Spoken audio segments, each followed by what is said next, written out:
Look at that right there. Let's talk about that finish coming up next.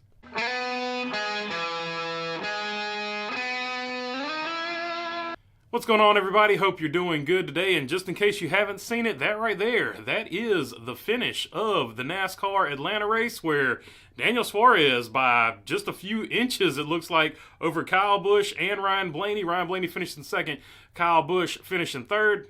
That is Suarez's second win in the Cup Series, and more importantly, it locks him into the playoffs. So now Trackhouse has a full season to prepare for a race that his teammate Ross Chastain won at the end of last season, that being the championship race, and how they can get their car to the championship race and win that race. It is a huge advantage, in my opinion, in this playoff format for a team to get a win early on so that they can focus on basically the playoffs from here on out, and Trackhouse could be quite a dangerous team.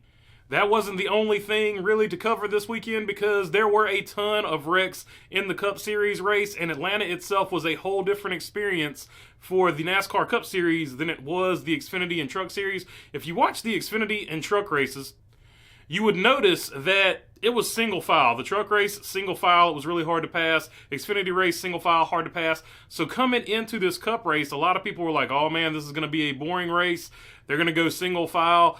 But it turned out not to be the case. In fact, the Cup Series race, for whatever reason, this package, this track for the Cup Series works a lot better. The slingshot was back. You only needed one or two cars to help you draft. Sometimes you could slingshot yourself, whereas in the other series, you had to have all kinds of help just to get one spot in front of basically the freight train, the line, the parade that was behind you. But in the Cup Series, it didn't seem to be an issue at all. There was all kinds of passing. There was all kinds of action. They were going for it. At one point in the race, they were 4 wide, and it was amazing racing. So I don't know what you do from here for the other series, but for the Cup Series, it definitely worked. I also think that as time goes on and the track wears in, it's going to sort of be more like a Darlington, a really big Darlington, I guess. And you're going to get a very similar race to Darlington. So it's going to be interesting to see going forward what this track does. So maybe you don't need to do anything to the other cars. Just let the track age a little bit. And the Xfinity Series and the Truck Series will basically have that Darlington feel to it. And of course, the Cup Series is going to keep doing what they're doing. Just you're going to have a lot more tire fall off. All right, so let's get to the good race, bad race. Daniel Suarez with the win, so of course, good race for him. Ryan Blaney recovering basically from that Daytona wreck. Kyle Busch continues his strong start to the season, 12th at Daytona, a third here at Atlanta. Austin Cindric also a strong start to the season. He is 4th. Bubba Wallace continues also a strong start to his season in 5th. Ricky Stenhouse Jr., Ross Chastain, Michael McDowell, who had an up and down day but ends up in the top 10 here on the pole again, or outside.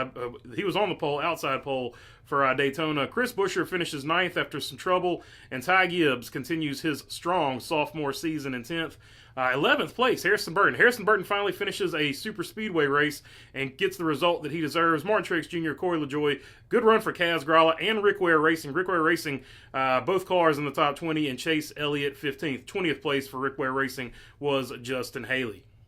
Speaking of which, let's hear what Rick Ware had to say about both his cars finishing in the top 20. But as a team owner, you've got to be happy to have both cars come back in one piece in the top 20, right? Yeah, we've been working really hard on all of our programs, and I'm just really impressed with Kaz. Did a fantastic job first time out for us. Justin was really fast. He's had a little bit of bad luck. Of course, a lot of guys had some bad luck, but we were there to make the most of it. Cars were running better, a lot of horsepower, good driving cars. So we're just going to keep working on everything we got. Take the next package to Phoenix, Vegas, and then head off to Phoenix, and just keep trying to learn. So you can see from those comments right there, a lot of people very critical of Rick Ware Racing over the years, but he did say basically this season that he was going to put the money into it. They were going to try to improve. A lot of people were skeptical of that. But so far, the effort has been there, and the results definitely today were there. So you're seeing a different Rick Ware Racing team now that they've got Justin Haley and Kaz Grala or at least Kaz Grala for the majority of races over there in the 15. And of course, you can't have a good race without a bad race. Josh Williams, not a good race for him. One of his few starts that he's going to get over there in that 16 car. And he ends up getting taken out in the beginning of the race. Noah Gragson also involved in that lap 2 wreck. Zane Smith, Christopher Bell, Brad Keselowski, Kyle Larson, all involved in wrecks as well. All had really fast cars.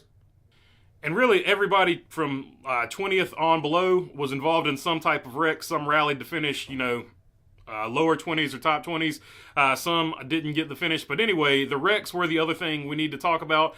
And I can't talk about all the wrecks because that would be absolutely impossible. But we can talk about 2 of the ones that got the most traction on social media. The first one, of course, being the first wreck of the race on lap 2. When apparently Todd Gilliland slowed down to let his teammate get up in front of him, that caused the back of the field to stack up. So Todd Gilliland got a lot of, let's say, not nice comments made about him, but he did recover the rest of the race. He ran a really good race until he himself was caught up in a wreck. But yeah, he stacked him up at the very beginning of the race, and it took out, I would say, close to half the field. And at one point in this race, they showed a graphic, only 8 cars or so, 9, 10 cars maybe, had not been in a wreck. And then even some of those cars got in a wreck later. So it was a race of attrition. It was a demolition derby. But I do think the cautions were good cautions. They were cautions of aggression, guys going for it. Except for this caution right here at the beginning of the race where it was a guy trying to let somebody in line at the beginning of the race that stacked the field up. The other caution I wanted to talk about was Chase Briscoe. With about 30 so laps, a little bit, maybe a little fewer than 30 laps left, Chase Briscoe just started going for it with like there was 5 laps to go in the race. He turned the aggression meter all the way up to 11, and he was just doing all kinds of stuff. It was almost as if he was determined to wreck, and he finally accomplished that. So I just wanted to bring out a bigger point about Chase Briscoe. All the talent in the world. He gets the most out of the race car, but his decision-making from time to time, I do question it, because I'm like, man, you had so much more time left in this race. You had a really fast race car for a Stewart-Haas organization that has not performed in a couple of years at least, and all you had to do was get a good finish here. You didn't have to go. You didn't have to go hard that early in the race, I guess, is the best way to say it. Especially now that you have these infractions hanging over your other 2 Stewart-Haas teammates, those being Noah Gragson and Ryan Preece, who apparently their roof rails we could possibly get some news on the infraction there. Probably going to come Tuesday, but yeah, just work on maybe don't go aggressive that early, because man, you had a fast car. And one other bad race deal, Carl Long brought the support trailer and his support hauler, which is a F-250, I guess. And that was, unfortunately, somebody stole his truck while it was at the racetrack overnight. So unfortunate. Hopefully Carl Long gets that truck back. Hopefully they find that truck and he gets it back. So yeah, that's probably the worst part of the race if we're doing good race, bad race. And now let's look at the points, because it's always fun to look at them this early in the season. Kyle Busch is your leader. William Byron is second. Austin Cindric is third. Bubba Wallace fourth. Ryan Blaney is fifth. Chase Elliott sixth. Daniel Suarez seventh with that win. And Ross Chastain, Alex Bowman, and Martin Truex Jr. round out your top 10. I guess the other playoff spots as it stands now would be Kyle Larson, Corey LaJoie, John Hunter Nemechek, Ty Gibbs, Chris Buescher, and Christopher Bell. Eric Jones, first man out right there with Ricky Stenhouse Jr.